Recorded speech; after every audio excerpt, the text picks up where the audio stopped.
మన్యాల Srinu talks కి స్వాగతం. నిన్న రాష్ట్రంలో ఒక చిత్రమైన అరెస్టులు జరిగాయి. నేను ఇన్నాళ్ళు నా న్యాయవాద వృత్తిలో నేను చూశాను. కానీ ఇంత చిత్రమైన అరెస్టులు ఎప్పుడూ జరగలేదు. నిన్న జరిగాయి. ఏంటి అరెస్టులు అంటే దీని పూర్వాపరాలుగా మనం చూసుకున్నట్లయితే సత్యసాయి జిల్లాలో లింగమయ్య అనే ఒక వ్యక్తిని, అంటే ఆయన వైసీపీ నేత, అతను తెలుగుదేశం నేతలు హత్య చేశారు. అంటే వాళ్ళ చేతులు చంపబడ్డాడు. చంపబడితే జగన్ ఏం చేశాడంటే ఆ లింగమయ్య కుటుంబాన్ని పరామర్శించడానికి వెళ్ళినప్పుడు హెలికాప్టర్ లో వెళ్ళి ఆయన పరామర్శించి తిరిగి వచ్చేసరికి ఏం జరిగిందంటే హెలికాప్టర్ తాలూకా విండ్ షీల్డ్ డ్యామేజ్ అయింది. ఎందుకంటే జనాలు విపరీతమైన జనాలు, వేలాది మంది జనాలు వచ్చేసారు. జనాలు వచ్చేసి ఆ హెలికాప్టర్ మీద పడిపోయారు అన్నమాట. తోపులాట జరుగుతుంది. ఆ హెలికాప్టర్ చూడాలని సరదాతో తోపులాట రావడం, అప్పుడు జగన్ అక్కడ రావడం, జగన్ మీద జనాలు పడిపోవడం, ఇవన్నీ జరిగాయి. ఇవి అందరూ చూసినవే. అయితే జగన్ భద్రతకి విరోధుగాలు ఇచ్చేశారని చెప్పేసి అప్పట్లో ఆరోపణలు వచ్చాయి. కొన్ని వేల మంది జనం వస్తే పట్టుమని 10 మంది పోలీసులు కూడా అక్కడ లేరు. అయితే నిన్న రాత్రి కొన్ని అరెస్టులు చేశారు పోలీసులు. ఎవరిని అరెస్ట్ చేశారంటే ఓ 10 మందిని గుర్తించారు. ఆ 10 మందిని అరెస్ట్ చేశారు. కారణం ఏంటంటే హెలికాప్టర్ విండ్ షీల్డ్ డ్యామేజ్ అవ్వడం కారణం ఈ 10 మంది. అక్కడ కొన్ని వేల మంది జనాభా ఉన్నారు. ఉంటే ఓ 10 మందిని సెలెక్ట్ చేసి 10 మందిని అరెస్ట్ చేశారు. ఎందుకు ఇలా అరెస్ట్ చేశారా అంటే వాళ్ళ పోలీసుల వైఫల్యాన్ని కప్పిపుచ్చుకోవడం కోసం కార్యకర్తలను అరెస్ట్ చేశారు. అందులో నిజానికి వైసీపీ కార్యకర్తలు ఉండొచ్చు, లేదా అభిమానులు ఉండొచ్చు, మామూలు చూడడానికి రావచ్చు. జనాలు ఎక్కువ శాతం మంది అభిమానులు కార్యకర్తలు ఉంటారు. కానీ కొంతమంది ఆ హెలికాప్టర్ చూడడం రావచ్చు, లేదా జగన్ చూడడం రావచ్చు. ఎందుకంటే ఒక పార్టీ నాయకుడు వచ్చాయంటే అపోజిషన్ లో కూడా వస్తారు అక్కడికి. అది సర్వసాధారణం. ఎవరిని చూడాలనుకుంటాం. ముఖ్యంగా రాజకీయ నాయకులు కావచ్చు, సినిమా నటులు కావచ్చు, ఇలాంటి వాళ్ళందరూ చూడడానికి వస్తారు. అయితే పోలీసులు ఎప్పుడు అరెస్ట్ చేయొచ్చు వాళ్ళని అంటే దానికి రీజన్ ఏంటి అవ్వాలంటే ఇక్కడ క్రౌడ్ అంటాం. క్రౌడ్ లో 2 రకాలు ఉంటారు. ఒకటి ఏంటంటే అభిమానాన్ని చూపించడం కోసం వచ్చే క్రౌడ్ ఒకటి ఉంటది అనమాట. అంటే వాళ్ళ అభిమానాన్ని అలా ప్రజెంట్ చేయాలనుకుంటారు ఆ నాయకుడి ముందు. అంటే ఆయన చూడాలని ఒక ఆశ. లేదంటే ఒక సినిమా యాక్టర్ వచ్చారనుకోండి, బన్నీయో లేదంటే ఎవరైనా సరే వచ్చేటప్పుడు, సినిమా యాక్టర్లు వచ్చినప్పుడు ఒక్కసారి పొలవమని జనం పడిపోతారు. అది మనం ఆల్రెడీ చూసాం కూడా. హైదరాబాద్ లో సంజయ్ థియేటర్ మనం చూసాం. ఇక్కడ వాళ్ళ ఉద్దేశం ఎవరిని డ్యామేజ్ చేయాలని ఎక్కడ ఉండదు. కేవలం అభిమాన నటుని చూడాలనో,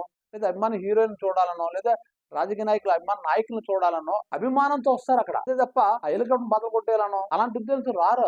ఎవరు ఎక్కడైనా సరే క్రౌడ్ లో 2 రకాలు అన్నాం కదా. అభిమానాన్ని చూపించడం కోసం వచ్చే క్రౌడ్ ఒకటి ఉంటది, లేదా అగ్రెసివ్ క్రౌడ్ ఒకటి ఉంటది. అగ్రెసివ్ క్రౌడ్ అంటే మనం ఎక్కువ చూస్తుంటాం. రోడ్డు మీద ధర్నాలు చేసి కొంతమంది గవర్నమెంట్ హాస్టల్ నాశనం చేయడం కోసం ఒక మాబ్ గా వచ్చి రాళ్ళు రువ్వటం, లేదా ప్రత్యర్థుల మీద రాళ్ళు రువ్వడం కోసం రావటం, లేదా దెబ్బలాట కోసం రావటం, ఇలాంటి క్రౌడ్ ని మనం అగ్రెసివ్ క్రౌడ్ అంటాం. ఆ రోజు జరిగే సంఘటన అక్కడ అగ్రెసివ్ క్రౌడ్ కాదు. జగన్ చూడాలని వచ్చారు. అక్కడ హెలికాప్టర్ ఉంది. హెలికాప్టర్ ఉంది కాబట్టి ఆటోమేటిక్ హెలికాప్టర్ దగ్గరగా చూడాలని అందరూ అనుకుంటాం కాబట్టి జనం అంతా అటు కూడా పరిగెట్టారు. కొన్ని వేలాది మంది జనం అటు వెళ్ళడం వల్ల కొంతమంది బహుశా హెలికాప్టర్ పడి ఉండొచ్చు, లేదా వాళ్ళ చేతిలో ఏవో తగులుతాయి. అంత మాపు ఒకేసారి పడేసరికి హెలికాప్టర్ విండ్ షీల్డ్ దెబ్బతిన్నది. అందుకు పోలీసులు రాత్రి 10 మందిని అరెస్ట్ చేశారంట. ఇక్కడ పాయింట్ ఏంటంటే భద్రతా వైఫల్యాలు కళ్ళకు కట్టినట్టు కనబడ్డాయి. కొన్ని వేల మంది జనాలు ఉంటప్పుడు పట్టుమని 10 మంది పోలీసులు కూడా అక్కడ లేరని కొన్ని ఛానల్ చూపించే కూడా. అసలు నిజానికి ఒక హెలికాప్టర్ దిగినప్పుడు చుట్టూ బారికేడ్స్ కడతారు. అది మినిమం భద్రతా చర్య. అది అంటే రక్షణ చర్యలు తీసుకోవాలి. ఒక హెలికాప్టర్ ఎక్కడైనా సరే దిగేటప్పుడు దాదాపు 100 మీటర్ల వరకు ఎవరు దగ్గరికి రానివ్వరు. ఎందుకంటే దాని ఫ్యాన్ తిరుగుతుంది కాబట్టి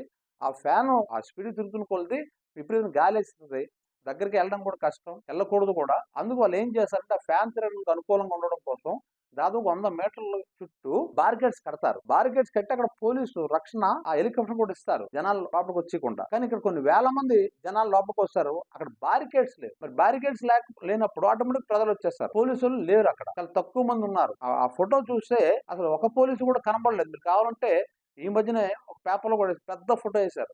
అది చూడండి, కాకి డ్రెస్ ఉన్న ఎవరు లేరు, అన్ని జనాలే. వేల జనం ఆ హెలికాప్టర్ చుట్టూ ఉన్నారు. బహుశా అటువంటి ఫోటో ఇప్పుడు నేను చూడలేదు కూడా. ఎందుకంటే ఒక హెలికాప్టర్ చుట్టూ అన్ని వేల మంది గుమ్ముకోవడం అనేది అది చాలా రేర్ ఫోటోగ్రాఫ్ కూడా. అది మరి వైఫల్యం పోలీసులది అయితే అభిమానులు అరెస్ట్ చేయడం అర్థం కాలేదు. నిజానికి ఇటువంటి సంఘటన జరిగినప్పుడు ఎవరైతే ఆ రోజు జగన్ వచ్చినప్పుడు ఎవరైతే ఆ భద్రతను పర్యవేక్షిస్తున్నారో ముందు ఆఫీసుని సస్పెండ్ చేస్తారు. కనీసం తీసుకున్న చర్య అది. అందుకు బాధ్యులైన వాళ్ళని మీద ఖచ్చితంగా ప్రభుత్వం చర్యలు తీసుకోవాలి. వాళ్ళ వివరణ అడగాలి. అవన్నీ వదిలేసి ప్రభుత్వానికి ఎక్కడ బ్యాడ్ నేమ్ వస్తుందని చెప్పేసి వచ్చిన అభిమానుల్ని అరెస్ట్ చేయడం అనేది నేను ఎంతవరకు చూడలేదు. ఇదే ఫస్ట్ వైఫల్యం పోలీసులది, అరెస్టులు ప్రజలకు. ఈ వీడియో మీకు నచ్చినట్లయితే మన్యాల శ్రీను టాక్స్ కి లైక్ చేయండి, షేర్ చేయండి, సబ్స్క్రైబ్ చేయండి. Thank you.